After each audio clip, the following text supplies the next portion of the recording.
মাংস ছাড়া বাজারের মধ্যে এমন 20টি খাবার আছে যেটা আপনি খেলে আপনার শরীরের যে প্রতিদিনের প্রোটিনের ঘাটতি সেটা খুব ভালোভাবে পূর্ণ হয়ে যাবে।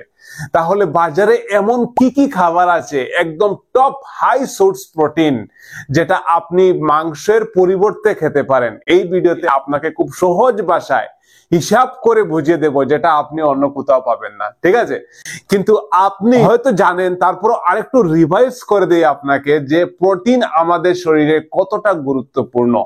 দেখুন, প্রোটিন আমাদের যে এই যে আমি কথা বলছি, আমার মুখ চলছে, আমার কণ্ঠস্বর চলছে, আমাদের যে মাসল মুভমেন্ট যাকে, এই মাসল মুভমেন্টটাকে কিন্তু প্রোটিনের মাধ্যমে পসিবল হয়। জন্য দেখবেন যারা জিম করে তারা প্রোটিন পাউডার খায়। মাসুলকে মুভমেন্ট করতে, টিস্যুকে রিপেয়ার করতে খুব বেশি কার্যকর হচ্ছে প্রোটিনের ভূমিকা। আমাদের শরীরে যত হরমোন আছে, যত হরমোন, সে আপনার মাস্টার গ্ল্যান্ড পিটুইটারি থেকে শুরু করে আপনার শরীরে থাইরয়েড হরমোন থেকে শুরু করে অ্যাড্রিনাল গ্ল্যান্ড থেকে যেখানে অ্যাড্রিনালিন সিক্রেশন হয়, প্রত্যেকটা হরমোন কিন্তু মানে কোঅর্ডিনেট করতে হেল্প করে এই প্রোটিন আমাদের শরীরে। প্রোটিনের এই ছোট ছোট ওয়ার্ড, কিন্তু এগুলোর ভূমিকা না থাকলে আপনার শরীর অকেজ হয়ে যাবে। আমাদের শরীরের যে মলিকুলস গুলো আছে যেগুলো ব্লাডের মাধ্যমে ট্রান্সফার হয় একটা জায়গা থেকে, আমাদের শরীরে ব্লাডটা চলে কিনা, ব্লাডের মাধ্যমে আমাদের শরীরের যে মলিকুলস গুলো ট্রান্সফার হয় খাবার খাওয়ার পর, বা আমাদের শরীরে আরবিসি, ডাব্লিউবিসি, প্ল্যাটিলেট, এই প্রত্যেকটা জিনিসগুলো যখন রক্তের মাধ্যমে একটা জায়গা থেকে আরেকটা জায়গায় ট্রান্সফার হচ্ছে, মুভমেন্ট হচ্ছে, সেগুলোকে এই মলিকুল মুভমেন্টকে কে হেল্প করছে? এই প্রোটিন কিন্তু আমাদের এগুলো মলিকুল মুভমেন্টে হেল্প করছে। আমাদের যে ডিএনএ আরএনএ, প্রত্যেকটা সারা শরীরের মধ্যে কোষের ভিতর ডিএনএ আরএনএ থাকে, এত ইম্পর্টেন্ট। আমি শর্টকাট বলে দিচ্ছি আপনাদের, তারপর আপনাকে 20টা খাবারের কথা বলে দেব। ডিএনএ আরএনএ এটাও কিন্তু আপনাদেরকে, এটাকে কিন্তু সাপোর্ট করতে হেল্প করে প্রোটিন। সারা শরীরের মধ্যে ডিএনএ আরএনএ আছে, এত গুরুত্বপূর্ণ। ওয়ার্ডগুলো অনেকের কাছে নতুন লাগতে পারে বন্ধুরা, কিন্তু আপনি খাবারের কথা বুঝতে পারবেন। আমি 20টা খাবার আপনাকে বলবো যেগুলো মাংস ছাড়া আপনি প্রোটিন পান, এবং আপনার দিনে কতটা প্রোটিন দরকার সেটাও আপনি জানতে পারবেন। ডাইজেস্টিভ এনজাইম রিঅ্যাকশন, মানে আপনি খাবার পরে আপনার খাবারটা কত ডাইজেশন হতে হবে, মানে এটাকে পচাতে হবে খাবারটা, এটাকে ভিতরে পচানোর জন্য কিছু এনজাইমের দরকার। খাবার খাওয়ার পর আমাদের স্টমাক থেকে এইচসিএল এবং গোলব্লাডার থেকে বাইল এবং প্যানক্রিয়াস থেকে প্যানক্রিয়াটিক জুস, সবগুলো মশলা এসে খাবারটাকে ডাইজেশন করতে হেল্প করে। এই যে এনজাইমগুলোর যে রিঅ্যাকশন, সেটা কে হেল্প করছে? প্রোটিন হেল্প করছে। অ্যান্টিবডি সাপোর্ট, আমাদের ইমিউনিটি ফাংশনকে যে অ্যান্টিবডিস গুলো থাকে সেগুলোকে সাপোর্ট করছে প্রোটিন। আমাদের যে বডির পিএইচ ব্যালেন্স যাকে বলা হয়, বডির মধ্যে একটা পিএইচ থাকে, সেটাকে ব্যালেন্স করতে হেল্প করছে কে? প্রোটিন। আমাদের যে মেটাবলিক রিঅ্যাকশন শরীরের মধ্যে, আপনার মেটাবলিক্স কতটা ফাস্ট, কতটা স্লো, আপনি খেলে কতটা শক্তি পাবেন, এটা ডিপেন্ড করছে কে? এই প্রোটিনটা। তো এটা ওভারঅল কিন্তু আমাদের শরীরের যে এনার্জিটা হচ্ছে, আপনার শরীরে যে এনার্জি পাচ্ছে, সেটা কে করছে? এই প্রোটিন পাউডারকে বলা হয় energy source. Best energy source হচ্ছে প্রোটিন। আর তাহলে আমাদের প্রতিদিন কত গ্রাম প্রোটিন দরকার? প্রথম প্রশ্ন, আমাদের শরীরে যদি কেজি হিসাবে 0.8 গ্রাম প্রোটিন দরকার, মানে ওজন অনুযায়ী। তাহলে আপনার শরীরে ওজন যদি 60 কেজি হয়, তাহলে আপনার 48 গ্রাম প্রোটিন দরকার। যদি আপনার 70 কিলো হয়, সেই হিসাবে 56 গ্রাম কিলো দরকার।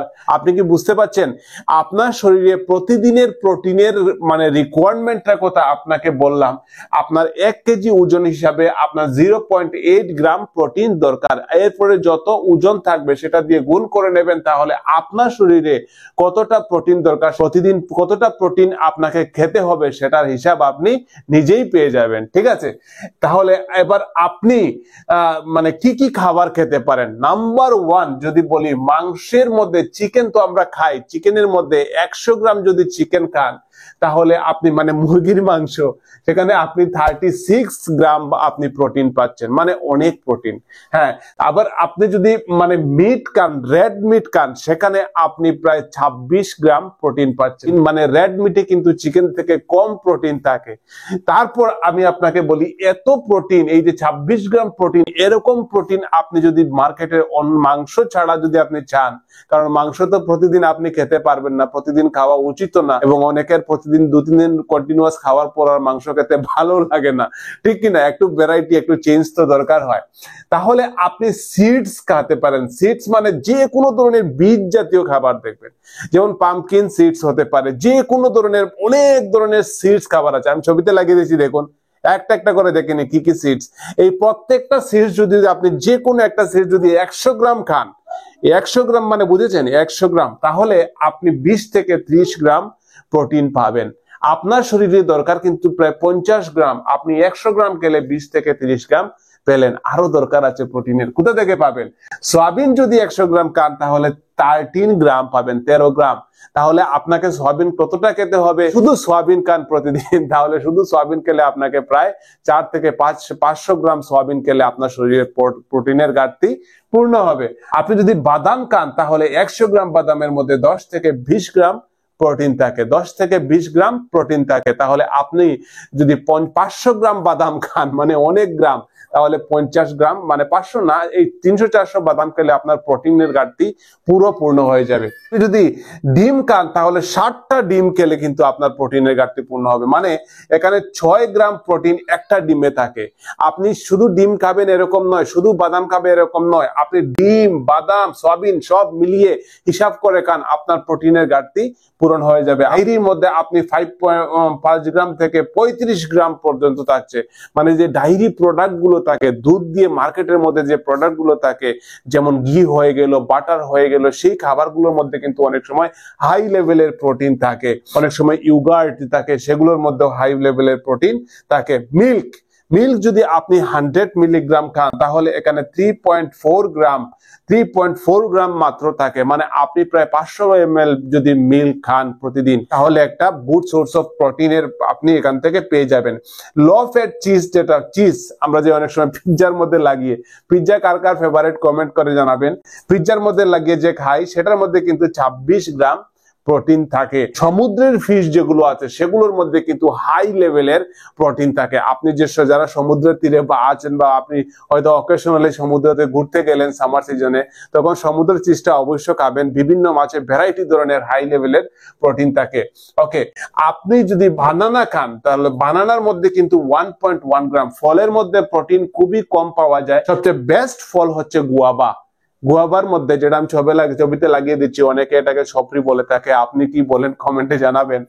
এই গুয়াভার মধ্যে 2.6 গ্রাম মাত্র প্রোটিন থাকে। বাকি ফলের মধ্যে, ফ্রুটস এর মধ্যে খুবই কম পরিমাণে প্রোটিন থাকে। আপনি ওটস খেতে পারেন, খুব গুড সোর্স অফ প্রোটিন, যেটা আপনি প্রায় 13 গ্রাম মানে প্রোটিন থাকে। 200 গ্রাম ওটস যদি আপনি প্রতিদিন খান তাহলে একটা হাই লেভেলের প্রোটিন এখানে ঘাটতি আপনার পূরণ হয়ে গেল। কিন্তু আপনি যদি ডাল খান তাহলে 100 গ্রাম ডাল মানে অনেক ডাল। 100 গ্রাম ডাল রান্না করলে প্রায় 4-5 জন মানুষ খেতে পারে, তাই না? এই ডালের মধ্যে 100 গ্রাম ডালের মধ্যে 9 গ্রাম প্রোটিন থাকে। এবার আপনাকে একটা হিসাব করে লাগান, আপনি কি 400 গ্রাম ডাল খেতে পারবেন? 400 গ্রাম খেলে 40 আপনি প্রোটিন পেলেন। তাহলে আপনি সেই পরিমাণ মতো ডালকে একদম মানে ভাজি করে একদম অল্প পরিমাণে জল কম দিয়ে রান্না করলে তবে কিন্তু ডাল থেকে আপনি সঠিক পরিমাণে প্রোটিন পাবেন। এজন্য আমি আপনাকে বলি, সবচেয়ে বেশি দেখুন এখানে পাম্পকিন সিড, মিষ্টি কুমড়োর বীজটা কিন্তু অনেকে ফেলে দেয়। এই পাম্পকিন সিড, মিষ্টি কুমড়োর বীজে হাই লেভেলের প্রোটিন থাকে। এখানে প্রায় চিকেন থেকে, মাংস থেকেও বেশি 33 গ্রাম প্রোটিন, 33 গ্রাম প্রোটিন 100 গ্রাম মিষ্টি কুমড়োর বীজের মধ্যে। যারা প্রোটিন পাউডার খায় না, প্রোটিন পাউডার মার্কেট থেকে কিনে খায়, তাদের কিন্তু আবার 82 গ্রাম প্রোটিন থাকে। অনেক ধরনের প্রোটিন পাউডার থাকে, আমি এখানে কিছু বলছি না, কিন্তু এজ পার গবেষণায় দেখা গেছে যারা প্রোটিন পাউডার যারা ভালোভাবে তৈরি করে 82 গ্রাম প্রোটিন থাকে। এই যে শয়তান বলে একটা পার্ট আছে যেটা গ্লুটিন দিয়ে তৈরি হয়, এটা কিন্তু আপনি যে অনলাইন সেখান থেকে আপনি কিনতে পারেন যে কোনো জায়গায়। হাই লেভেলের প্রোটিন থাকে, 75 গ্রাম প্রোটিন থাকে।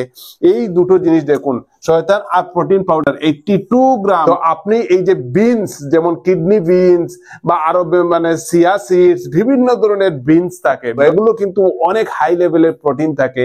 প্রায় 20 থেকে 26 গ্রাম প্রোটিন থাকে 100 গ্রাম খেলে, মানে অনেক হাই প্রোটিন। আপনি প্রায় মাংসের সমান পাচ্ছেন, রেড মিটের সমান প্রোটিন পাচ্ছেন। তো এগুলো আপনি 100 গ্রাম খাওয়া মানে অনেক বেশি খেয়ে নিয়েছেন। বুঝতে হবে, এগুলো আপনি মন দিয়ে খেতে হবে, এই যে বিনস জাতীয় খাবারগুলো। ঠিক আছে। তো প্রোটিন সোর্স বলতে এই কয়েকটা জিনিস আমি আপনাকে, পিয়ানাট বাটার এখন মার্কেটে বেরিয়েছে, বাটার আছে, সাথে নাটসও আছে, টোটালি কিন্তু প্রোটিন। এটাতে 25 গ্রাম প্রোটিন থাকে, 25 গ্রাম প্রোটিন থাকে। আমরা যে ভাত খাই সেখানে কিন্তু মাত্র 2.7 গ্রাম প্রোটিন থাকে। আপনি অনেক ভাত খেলেও প্রোটিনের ঘাটতি পূর্ণ করতে পারবেন না একদিনে। তো আপনি বুঝতে হবে যে এই যে আলমন্ড 22 গ্রাম প্রোটিন থাকে, আলমন্ড যে বাদামটা 1000 টাকা কিলো, এই বাদামটা কিন্তু আপনি খেতে পারেন। তো আপনি এই যে যতগুলো খাবার বললাম আপনাকে, আবার কিন্তু হোল গ্রেন ব্রেডস যাকে আমরা বলি, ছবিতে লাগিয়ে দিচ্ছি হোল গ্রেন ব্রেডস, এটা খেলে প্রায় 100 গ্রাম খেলে কিন্তু আপনি প্রায় 9 গ্রাম প্রোটিন পাচ্ছেন।